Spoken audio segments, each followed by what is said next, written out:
ఉగాదికి 6 రోజులు వర్షం ఉందంట. విత్తనాలేమో వేసిన.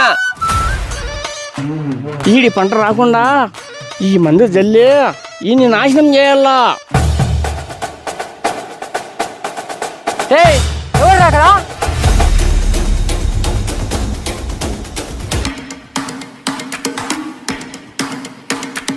నీ తమ్ముడు ఎక్కడే? ఏమైంది బావా? ఒక పని చెప్తే ఇంకో పని చేస్తాడు. వాడెందుకు మన దగ్గర పంపించేయక? అయినా నువ్వేం చేస్తున్నావు ఇక్కడ? ఉగాది పండక్కి ఏరువాక సాగే సంప్రదాయం బావా. అంటే ఏరు అంటే నాగలి, ఏరువాక అంటే భూమిని దుక్కి దున్నడం. ఉగాది పండగ రోజు నాగలిని శుభ్రం చేసి పసుపు కుంకుమలతో పూజిస్తారు. సరే, ఎద్దు మడకలకు పూజించాలి కానీ ట్రాక్టర్ మడకలకి ఎందుకు పూజిస్తాండావు?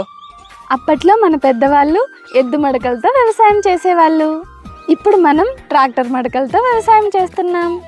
అందుకే ట్రాక్టర్ మడకలకి పూజిస్తున్నా.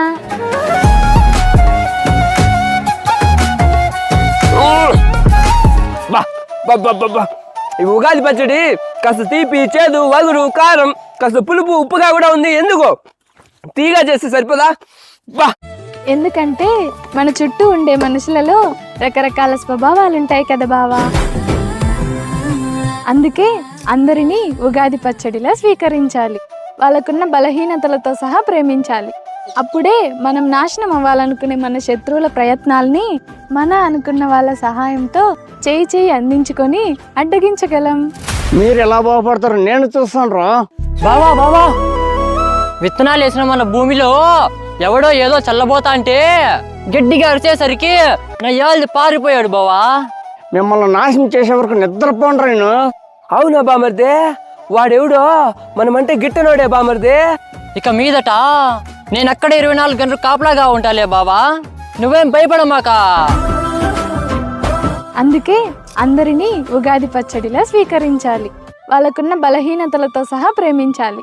అప్పుడే మనం నాశనం అవ్వాలనుకునే మన శత్రువుల ప్రయత్నాల్ని మన అనుకున్న వాళ్ళ సహాయంతో చేయి అందించుకొని అడ్డగించగలం.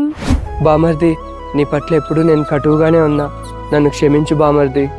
ఉగాది పచ్చళ్ళలోనే ఇంత సందేశం ఉంటే ఈ ఉగాది పండుగలో ఇంకెంత సందేశం ఉండాలి. ఇలా ప్రతి ఒక్కరూ మన పండుగలని అర్థం చేసుకుంటే లోక సమస్త సుఖినో భవంతు.